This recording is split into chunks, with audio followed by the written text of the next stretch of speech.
Hello mga ka-amards! May panibagong video na naman tayo. Ibig sabihin bagong kalaban.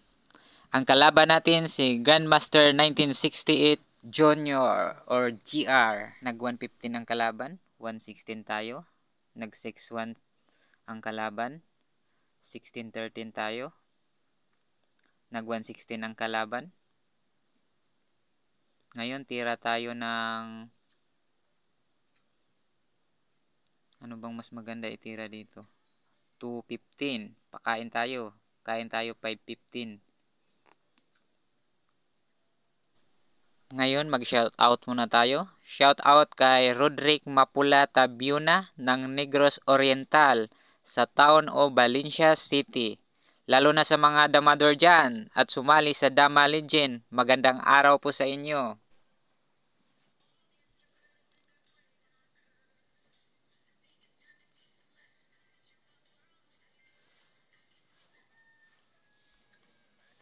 Ngayon, nag-10-9 ang kalaban. So, sagutin naman natin ng ano bang mas maganda dito itulak.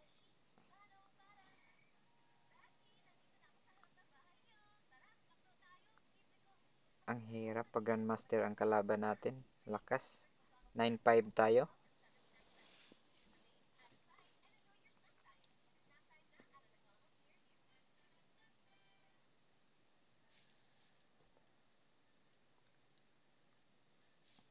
Habang nag-iisip pa si Grandmaster dyan, just comment na po sa gustong magpa-shoutout.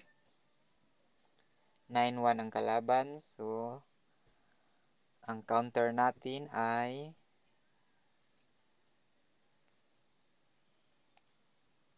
ano bang mas maganda i-counter dito? 5-1.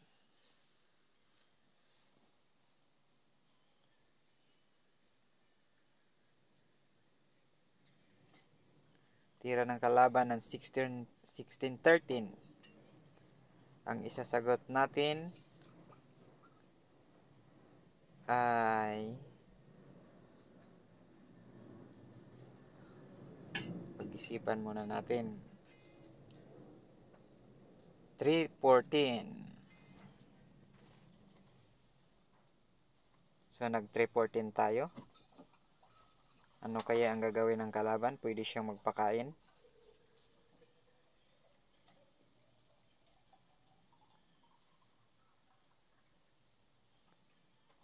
Kain or dipinsa siya.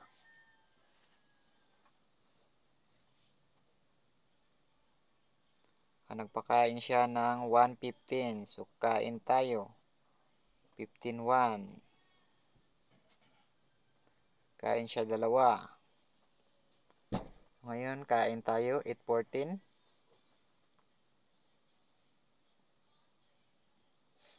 Nagpakain siya 215. So, kain tayo. Kain 13-7. So, ngayon, ano ang sunod natin?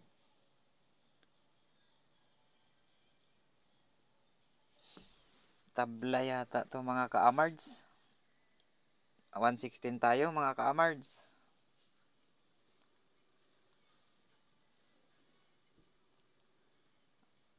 Ano kayang magandang move ng kalaban? Hintayin lang natin.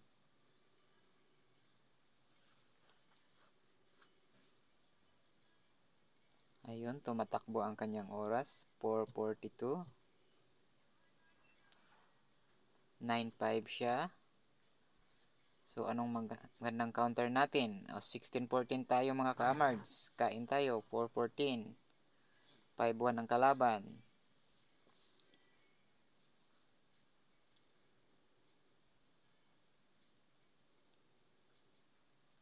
Ang kalaban. Anong mas maganda itira dito?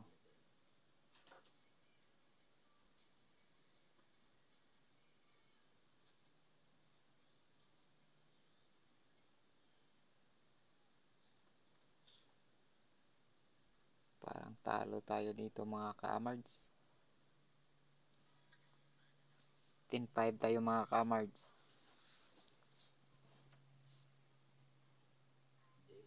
4-16 ang kalaban mga ka-amards. So, saan tayo. Kailangan pag-isipan natin kasi Grandmaster ang kalaban. Mahirap talunin. Buti na lang kung makatabla tayo dito.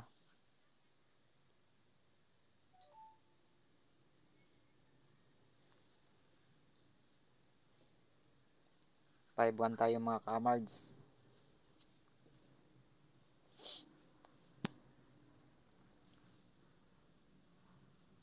So nag-11 9 siya mga kamards. So gusto siyang bumalik. Ano yung magandang gawin natin dito? Pakain tayo mga kamards. 115. Kain siya. Walang ibang tulak siya dito kundi magpakain. Pabalik. Or pwede siyang mag 115.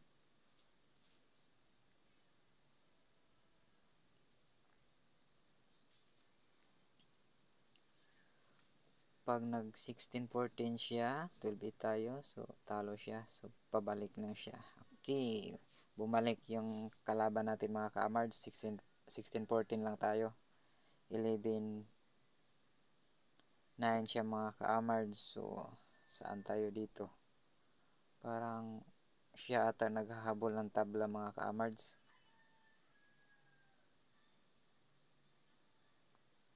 Saan maganda ditong bitaw?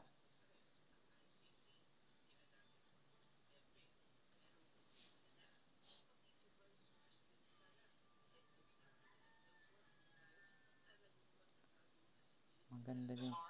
Pakain tayo 1-3. Kain.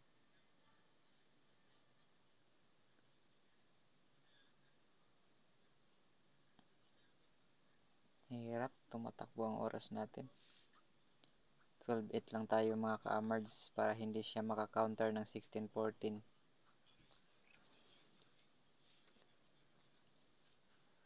So 14-2 tayo mga ka-amards. Nag-8-3 siya. So anong magandang gawin natin dito? Kung 8-3 siya, pwede rin tayong mag 8-3. Okay, 7-2 lang tayo mga kamards.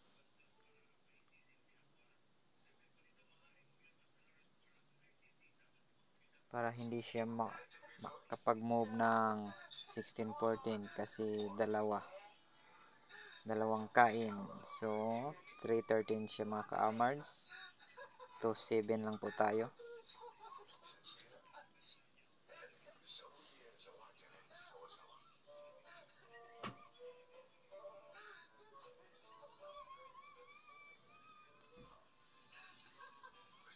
Hirap sa 2-7. So dito tayo sa 11-6. Nag 13-16 ang kalaban. So 2-7 tayo.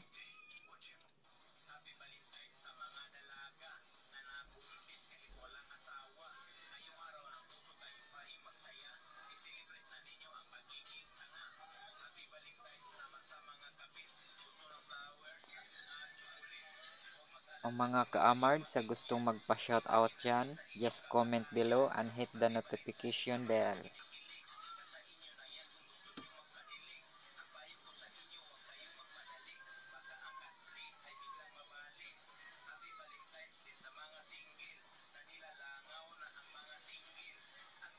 Ito po yung laban namin ni Grandmaster 1968 Junior. Ang lakas.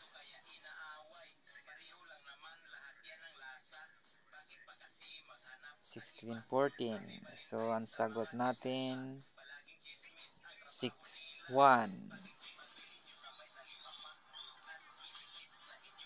So, nag 15-1 siya.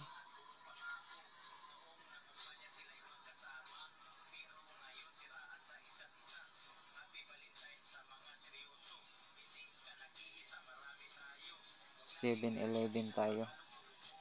Mas maganda dito, 7-11.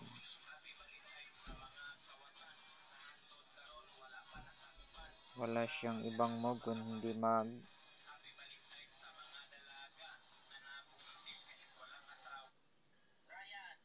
Saan ba magandang move nyo dito?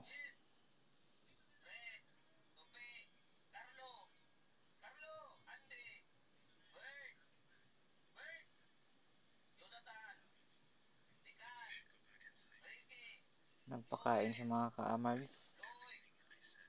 So, 2:15 tayo.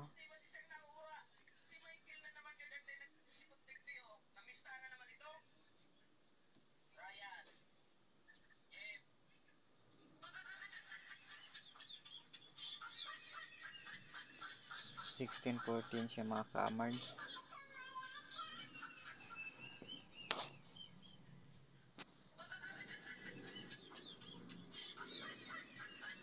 Yeah, parang tabla yata ito mga ka-amards.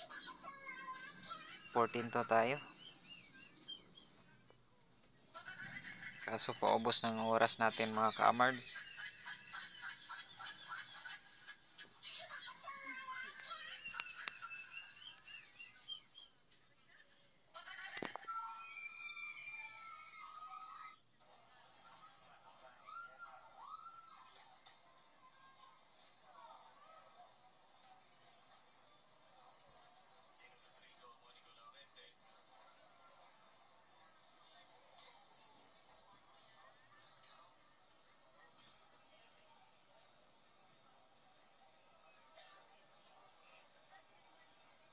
Kain siya mga ka-amards.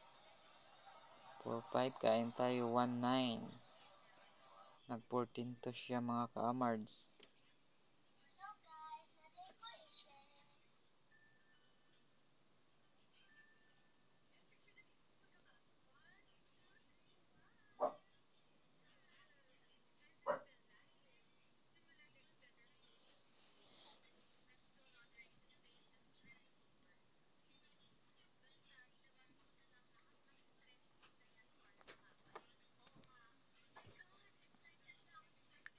Tabla tayo mga ka-amards kasi paubos na yung time natin. Wala, hindi maabutan. Kung sa actual to mga ka-amards walang time ay sigurado talo na to. 4-2. Wala na, paubos na yung oras natin.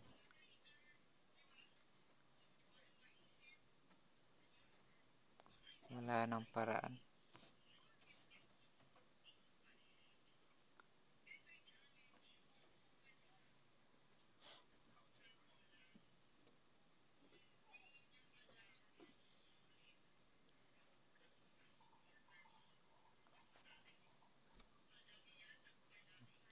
Tabla na mga ka-amards.